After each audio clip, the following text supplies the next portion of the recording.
so much for listening to me. This next song that I'm going to end on here is a song that I made up in Mexico with a girl named Jewel. Really cool girl, singer, and she's the one that I'm meeting up with in Seattle in 2 days to do a tour with the West Coast. And we were in San Diego, and she was working at a coffee house called Java Joe's. And Java Joe's is a place where all musicians would play, like the guys tonight that you heard play. We would all sit around and do what you're doing, and they'd have open mic night, and then somebody would get their own night there. And he always had really good musicians there, a high quality of entertainment, and you'd always want to get your own night at Java Joe's. You didn't care if it was like Monday nights was always open mic night, but all the other nights, you didn't care if it was a Tuesday night. If you had a headlining spot at Java Joe's, it meant you were doing pretty good. So Jewel was working there, and she didn't even have her own night. She was just a waitress there making coffee. And I came in one night, I was in a band called the Rugburns, and I had my own night there playing, coming up, and she said to me, I play songs too.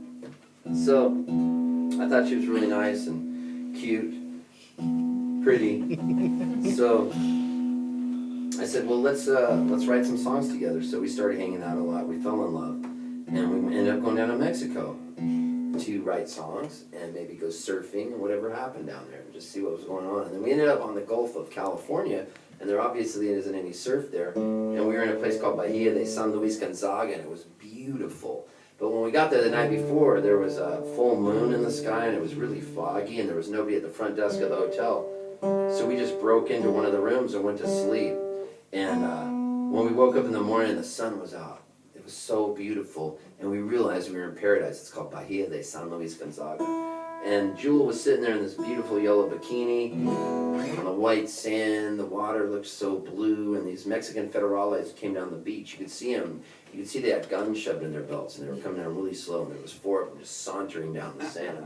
And it almost was like you could hear the soundtrack by Sergio Leone going, wee, wee, wee.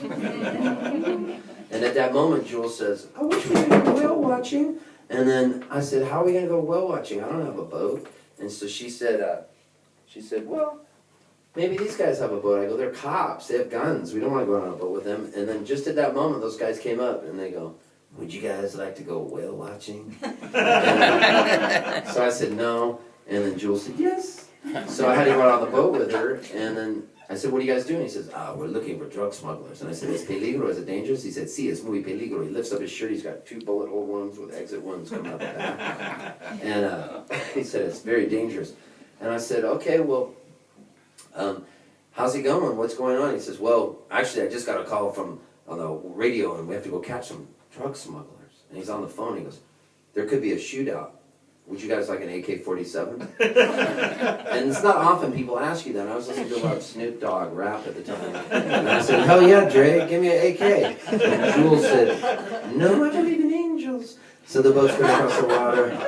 And then you could see the drug smugglers running on this island. And they jumped off the boat. It was like Miami Vice or something. And they caught the slowest drug smuggler. And they hit him with their clubs. And he told them where all the weed was. And there was 56 tons of marijuana. That's a lot of weed, dude. So it's like this. That's how, if you see that much weed, you go, dude. If somebody comes in the bathroom, like your best friend, and you were having a wank, you go, dude, no! But this is a different kind of dude. Dude, that's a lot of weed. If you were to see your best friend in bed with your mom, you would go like this, dude? That's a different way to use dude. So when I saw the weed, I went, dude, that's a lot of weed, dude. And then the Mexican federale went, dude. So we got the weed, and we go back to shore, and they had the guys all handcuffed and everything. And when we got out of the boat, Jewel grabbed me, and she said, let's get out of here. And the guy says, Esteban, ven aquí, which means Steve, come here. And I said, what? He goes, this is the largest drug bust we've had in years. I said, what are you going to do? And he goes, dude, we're going to have a party. And I was like, but you guys are the cops. And he goes, dude. So I said, that's cool. And I said, well, we got to get out of here. And he said, take some. I said, take some of the weed. And Jewel says to me, you can't take any of that weed. I said, Jewel, a man with a badge is telling me to take it. I said, no, I can't take it. She doesn't want me to take it. And he opens up a switchblade, and it's glistening in the sunlight. He goes, I said, take some. And you know that feeling when you think somebody's friendly that you're talking to? You know what I mean? Yeah. And then you realize things take a different turn? You know? Do you know what I'm talking about? So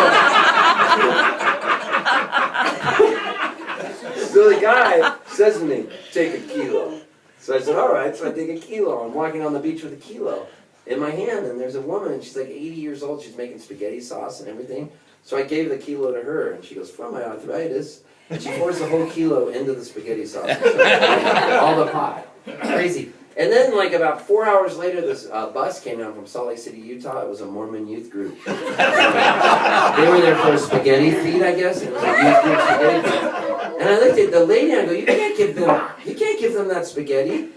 And I said to Jewel, we got to tell somebody. They're Mormons. They don't drink alcohol or smoke or anything. And Jewel said, just mind your own business. So I said, all right. So I go back to sleep, and then I came back out at midnight, and all the Mormon youth group kids are like playing frisbee naked, and they're dancing. And I remember they were dancing because this song was playing when they were dancing. It was awesome.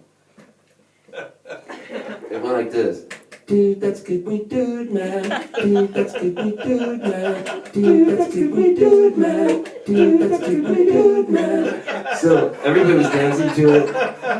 It was super fun. And we had the best time of our lives. And then when I woke up in the morning, I grabbed the guitar, and I ended up writing this song. But on the beach, I kind of, one of the Mormon guys was passed out next to a goat. Like they weren't doing anything bad, but he was like spooning the goat. I guess the goat had eaten the spaghetti too. So I was like, hey, you should wake up because the tide's coming in. And I go, my name's Steve Poltz, I'm a songwriter. You know, it's nice to meet you. And he looks up at me, he shakes my hand, he goes, my name's Mitt Romney. So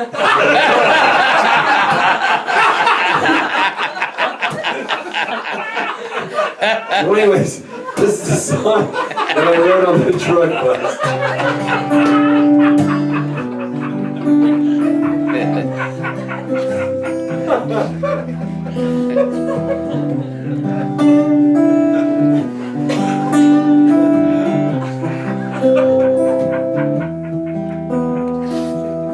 I hear the clock and it's 6 a.m. It feels so far from where I've been. I got my eggs, I got my pancakes too. Well, I got my maple syrup, everything but you. I break the yolks, make a smiley face, and I kinda like it in my brand new place. I wipe the spots off of the mirror, don't leave the keys in the door. I never put wet towels on the floor anymore. Dreams last for so long, even after you're gone. And I know that you love me, and soon I know you will see that you were meant for me, and I was meant for you.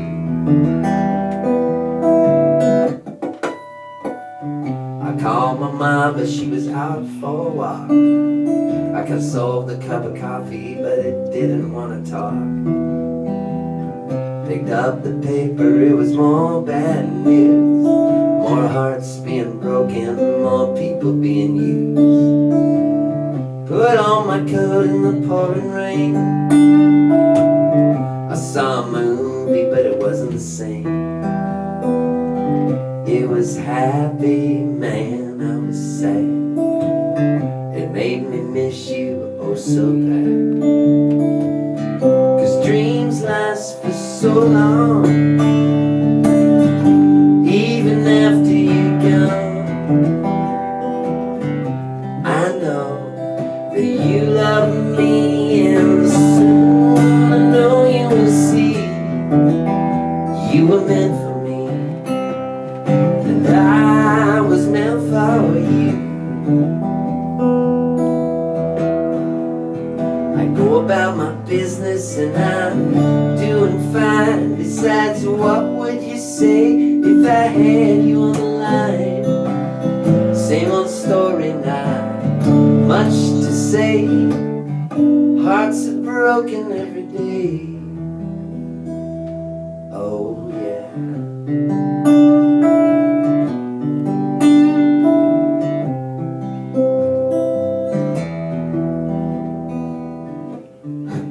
So anyway, anyways, they have this show in America called American Idol. And what they do is they try to make somebody a star. And if you were to have somebody sing your song that you wrote on American Idol, you would make a lot of money because it goes out to like millions and millions of viewers. And it's on the Fox television network. And then we also have this show called The Office that was a ripoff of you guys. Well, you guys are Scots, but that counts, right? Can I say that's a ripoff of you guys?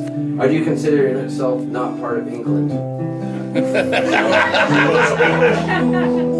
We wish, okay. Oh, some of us are English. Oh, some of you are English. I thought you said we wish, okay. I never know about that if, okay, so some of you are English because it's borders, right? Yeah. Well, do you know that you guys have a show that was called The Office? Yeah. Oh, yeah. Do you know that we have a show called The Office? Okay, good.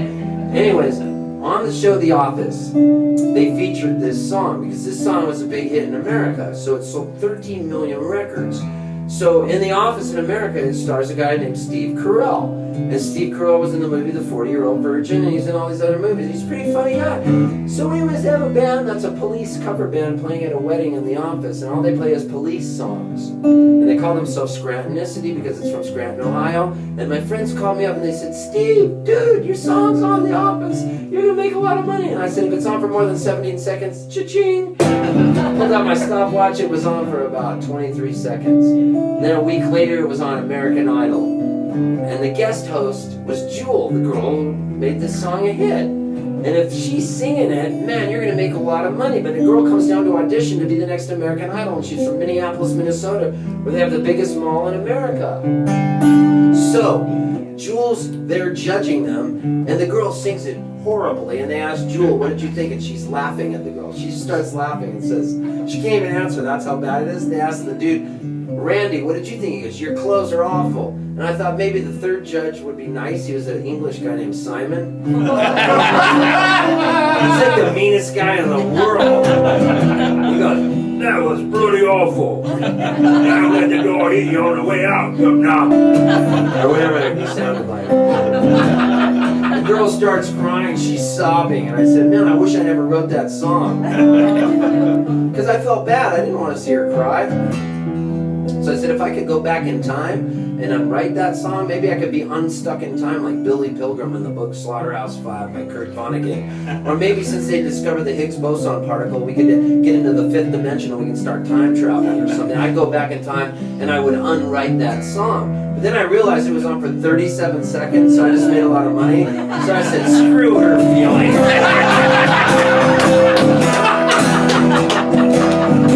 Dreams last so long, even after you're gone.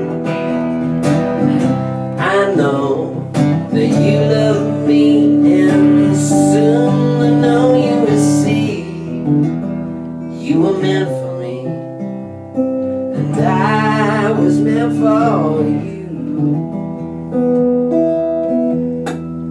You were meant for me, and I was meant for you. That's right, Helen. Thank you so much, ladies and gentlemen.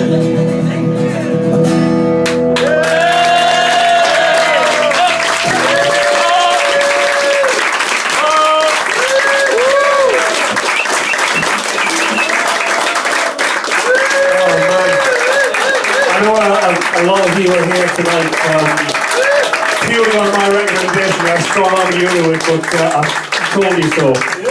Steve Poltz!